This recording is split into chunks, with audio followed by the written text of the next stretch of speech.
sejauh. Kami contoh begini ya, pembangunan sentra batik itu diproyeksikan untuk siapa?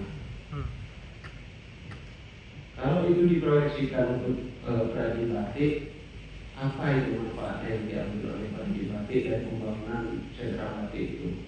Malah justru kemarin itu jadi tempatnya main bulu-tangkis.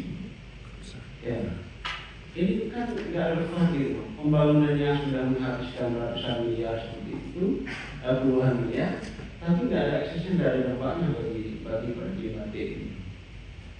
Nah ini jadi catatan juga. Dua pembangunan yang baru-baru ini diresmikan tempat untuk UKM gitu. Tempat UKM itu yang di sini. Koloni. Ya koloni apa namanya? Saya rasa itu kok nggak ada manfaatnya juga itu. Makanya saya katakan pembangunan ini kok banyak gimmicknya gitu, kok banyak drama-dramanya gitu. Bahkan kemarin itu ada diskusi di pojok sana itu, diskusi disampaikan beberapa itu mantan pejabat penting itu. Jadi orientasinya kemana? Ternyata orientasinya kepada keuntungan secara finansial ya pejabat-pejabat gitu. Yang penting terrealisasi programnya, lo dapat berapa, gue dapat berapa gitu. Rakyat dapat apa gitu, nggak dapat apa-apa gitu. Ya. Jadi ini kan perencanaan pembangunan yang seperti itu nih saya kira asal-asalan gitu kalau menurut saya. Itu yang pertama. Kemudian yang kedua terkait dengan layanan informasi, saya sepakat dengan ketua PWI tadi itu ya. Dunia ini banyak terjadi percepatan, terutama di percepatan informasi. Nah, kita mendapatkan informasi itu jendelanya lewat mana? Ya, jendelanya lewat internet. Gitu. Tapi kami sangat kecewa ketika kami mau mengakses informasi di berbagai instansi atau organisasi perangkat daerah itu, nggak ada yang bisa kita dapatkan di situ. Informasi A, B, C itu susah untuk mendapatkan. Salah satu contohnya misalnya dokumen APBD.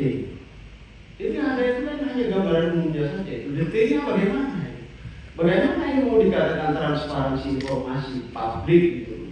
Kalau uang rakyat itu tidak dipublikasikan sehingga rakyat tidak bisa membaca gitu apa yang akan dilakukan oleh pemerintah dan apa yang akan dinikmati oleh masyarakat. Maka kami minta dokumen-dokumen itu, karena itu bukan dokumen rahasia negara itu. Ngapain itu harus disembunyikan? Dipublikasikan saja gitu.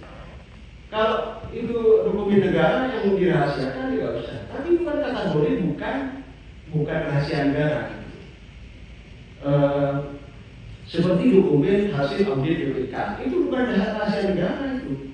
Biar tahu itu kualitas pengelolaan pemerintahan itu seperti apa sehingga masyarakat bisa menilai seperti apa kinerja pemerintah Kabupaten Pamekasan. Dan selanjutnya ini dalam rangka untuk mendukung keterbukaan informasi pada publik itu, di mana jawabnya atau pekerjanya adalah kami di lapangan itu. Kalau di Polres itu ada grup jurnalis mitra-mitra dengan Polres itu rajin Pak mengirimkan rilis kegiatan. Nah, itu sebagai bentuk komunikasi aktif gitu. Ini DPR nggak ada grupnya itu.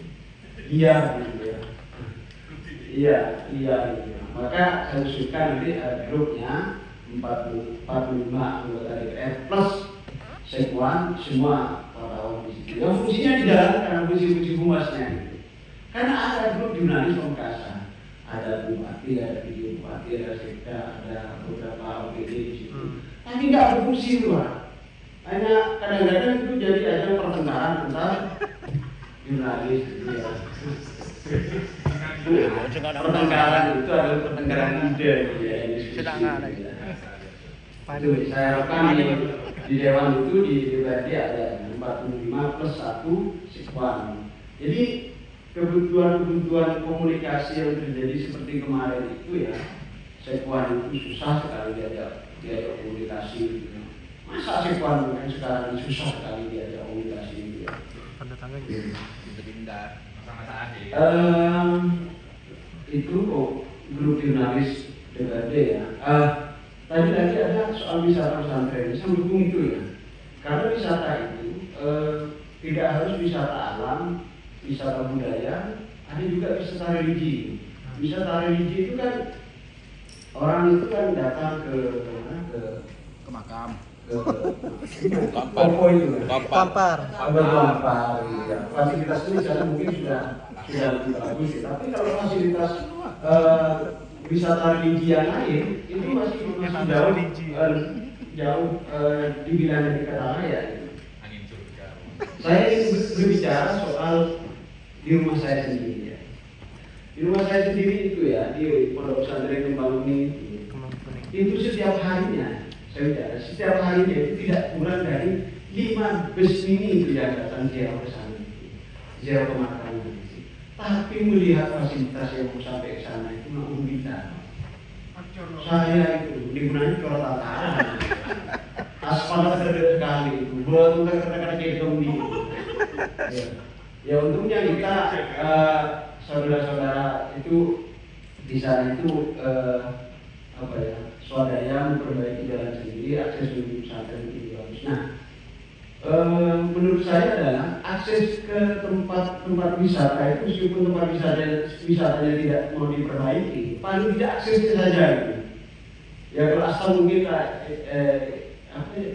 tidak bangun secara mandiri persaudaraan, tapi aksesnya aja yang diperbaiki. Jadi orang datang di sana itu sudah enak jalannya itu. Bayangkan itu dua tahun yang lalu itu sesepuhan itu datang ke sana itu. Oh, ini kok jalannya seperti ini di sini. Tak pernah jalan itu rusak seperti ini. Ya karena apa? Kalau dulu mungkin orang naik bus turun di Kadora turun jalan kaki. Sekarang kan akses jalannya sudah pakai di sini semua. Ya karena lalu lintasnya lebih semakin padat, mungkin jalannya ya semakin sering dilewati dengan tonase yang cukup berat, mungkin sehingga itu berpengaruh terhadap kondisi jalan itu sendiri.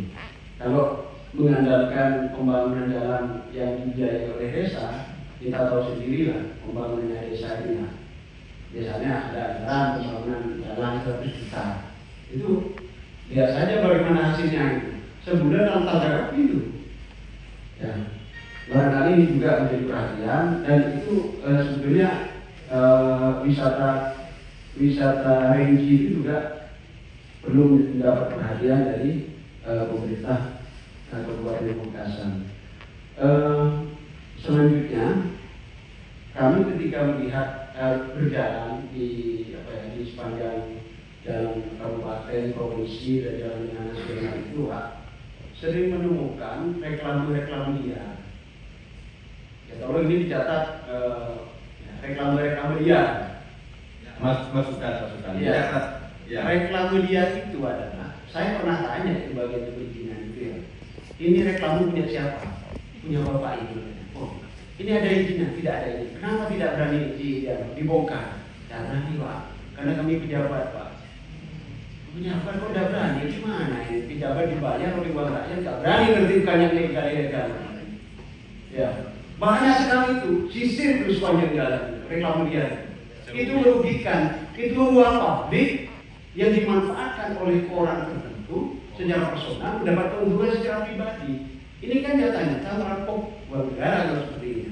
Tidak bayar pajak, dimanfaatkan uang publik, dimanfaatkan itu dapat menambah keuntungan sendiri.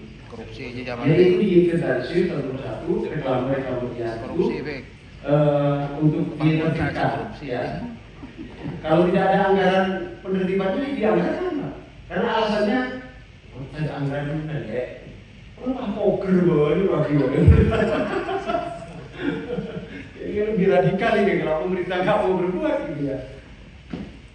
Kemudian yang terakhir persoalan pasar. Pasar itu megah sekali gitu ya. Kemarin itu Pak PD pejabat gitu ya, jalan-jalan ke pasar Maju itu dipromosikan sebagai pasar modern itu mudah-mudahan terwujud, tidak jadi gimmick lagi. Kenapa? Banyak pasar-pasar itu yang direvitalisasi itu ternyata kiosnya tidak ditempati.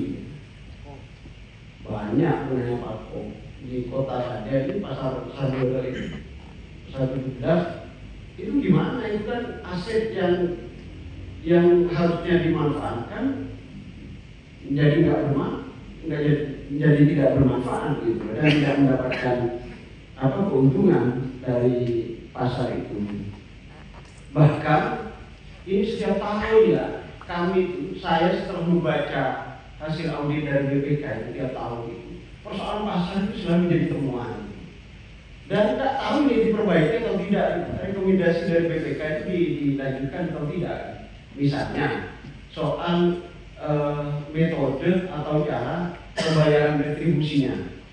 Ini rawan pungutan liar retribusi pasar ini. Rawan sekali, makanya angka-angka yang ditemukan oleh BPK di dalam audit itu berjumlah miliaran. Jadi bagaimana misalnya, karena eranya sekarang sudah era digital ya, bagaimana pembayaran digital.